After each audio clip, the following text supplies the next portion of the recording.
C'est une nouvelle histoire, l'histoire de notre vie, l'histoire de notre culture, l'histoire de nos aïeux. Une histoire magnifique, une histoire merveilleuse. Grand-mère raconte-nous une nouvelle histoire. C'est une nouvelle histoire, l'histoire de notre vie, l'histoire de notre culture, l'histoire de nos aïeux. Une histoire magnifique, une histoire merveilleuse. Grand-mère raconte-nous une nouvelle histoire. C'est une nouvelle histoire, l'histoire de notre vie, l'histoire de notre culture, l'histoire de nos aïeux. Une histoire magnifique, une histoire merveilleuse. Grand-mère raconte-nous une nouvelle histoire. Il était une fois, dans un village lointain, vivait un roi appelé Nyumanke. Nyumanke était le roi d'un beau royaume, constitué de généreux habitants, vivant dans la paix et la tranquillité, sous la protection totale d'un serpent totem. Le roi Nyumanke n'avait eu qu'une seule fille, nommée Sadio. La princesse Sadio n'était pas tout à fait comme les autres enfants de son âge. Elle était très têtue et désobéissante.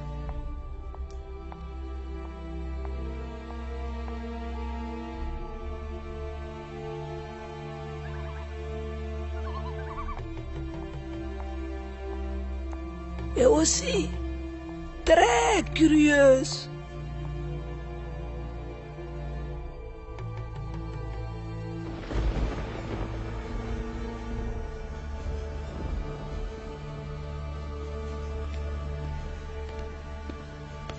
Sadio, je t'avais interdit de t'approcher du serpent sacré. Oh!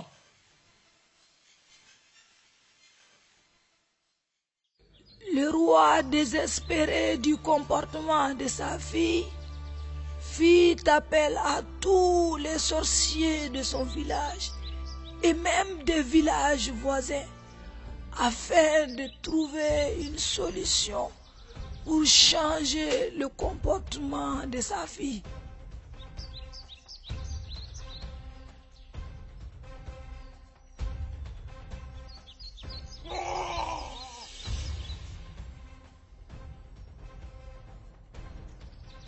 Mais hélas, les enfants, tout cela ne servit à rien, car aucun d'eux ne put changer le comportement de la princesse Sadio. Un jour, alors que le roi triste et désolé se promenait parmi ses chevaux, Janto le cheval s'approcha de lui. Mon roi, mon roi. C'est toi, Janto le cheval? Tu sais parler la langue des humains? Oui, je sais parler comme les humains, car je suis pas qu'un simple cheval.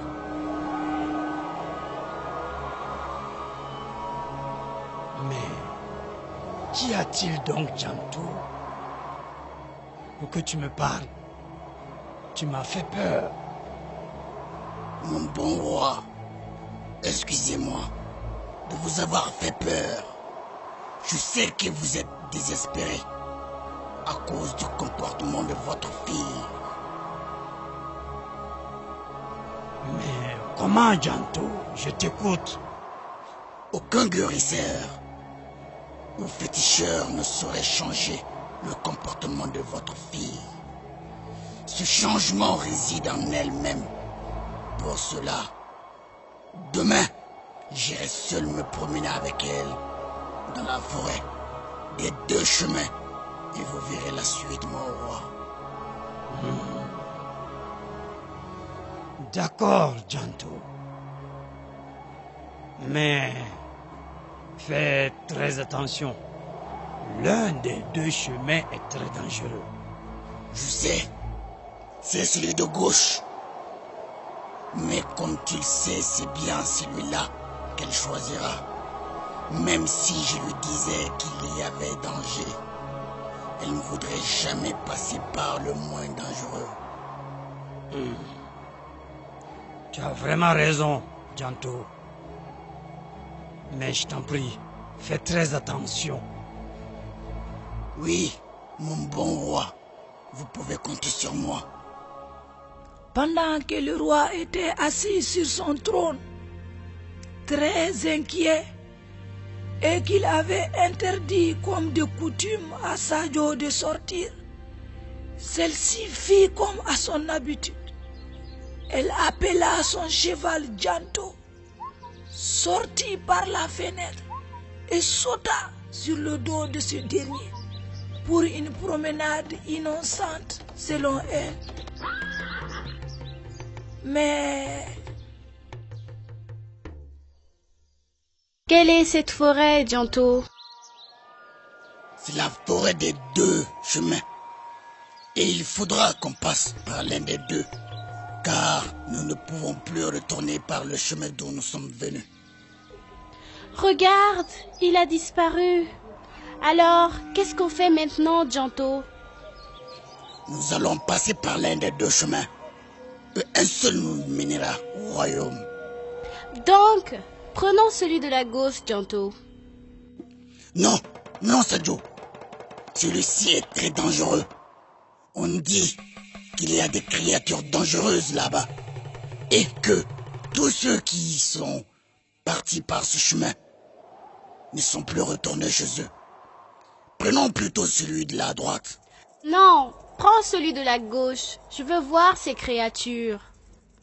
Non, non, Sadio, c'est très dangereux. Non, rien ne m'étonne. Rien ne me fait peur. Prenons celui de la gauche.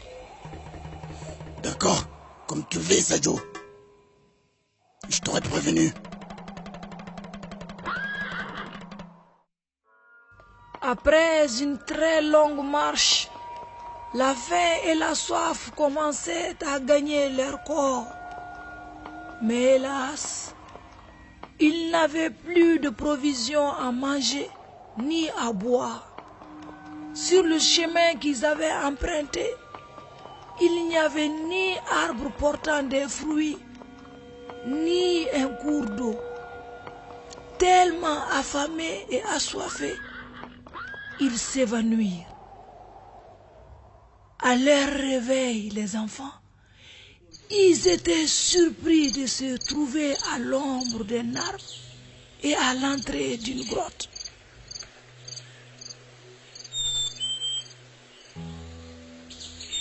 Où sommes-nous? Et vous, qui êtes-vous? Nous vous avons trouvé sur notre chemin et nous vous avons amené là. Nous savons qui vous êtes, princesse, et nous vous prions d'accepter notre hospitalité. Voici le meilleur cuit de notre garde-manger. Régalez-vous, car vous êtes tous affamés et affaiblis.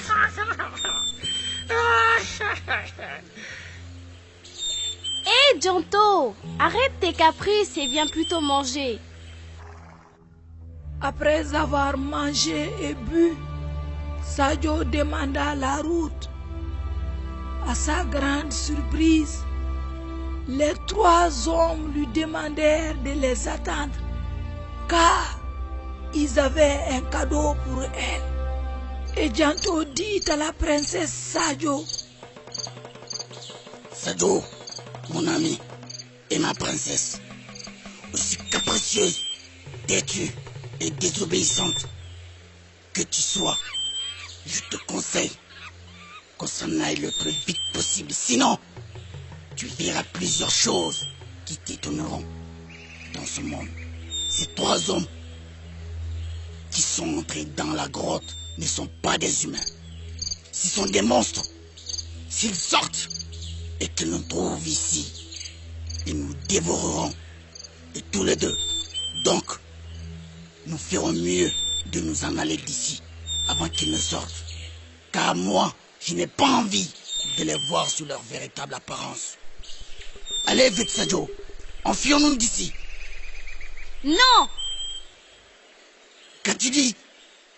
Je ne partirai pas d'ici sans voir ces monstres sous leur véritable apparence.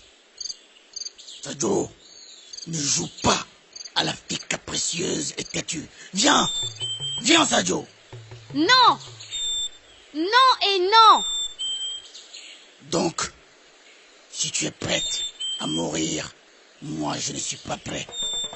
Je me sauve. Encore une dernière fois, Sadio. Viens! Pas question! Que Dieu te garde, ma princesse.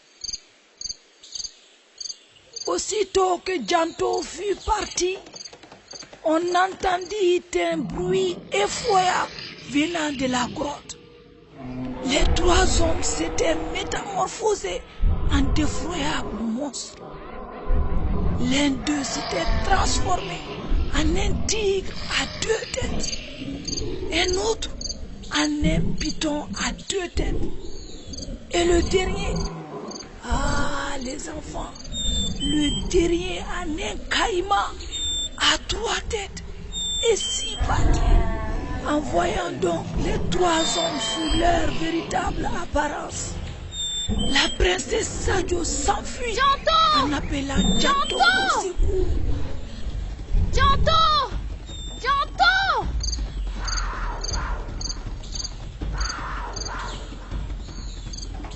Janto! Janto! Janto! Mon ami, s'il te plaît, reviens me chercher. Je promets de ne plus être curieuse et têtue. Je t'en prie. Reviens, s'il te plaît.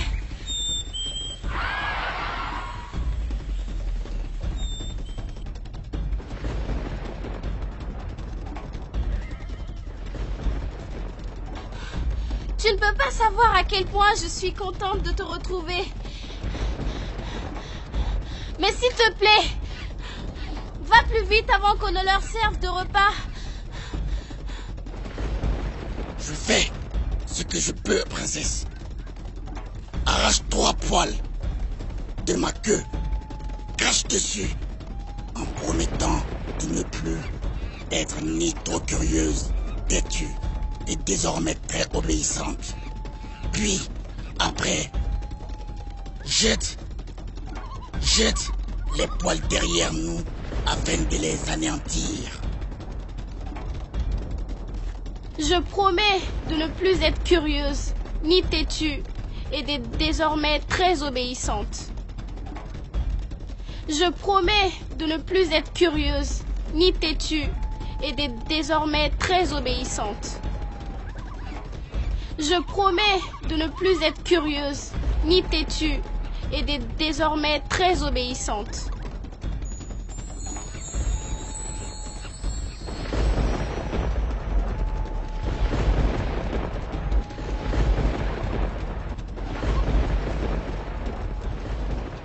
Les enfants, depuis ce jour, Sadio devint la plus obéissante des enfants de son âge, à la grande joie de son père. J'ai toujours fait des bêtises et désobéir à ma mère. Je promets qu'à partir d'aujourd'hui, je serai aussi sage que Sadio l'est devenu. Au lieu de me le promettre à moi, va le dire à ta maman. Cela lui fera plaisir. Maintenant, il se fait tard, les enfants. Allez-y vous coucher.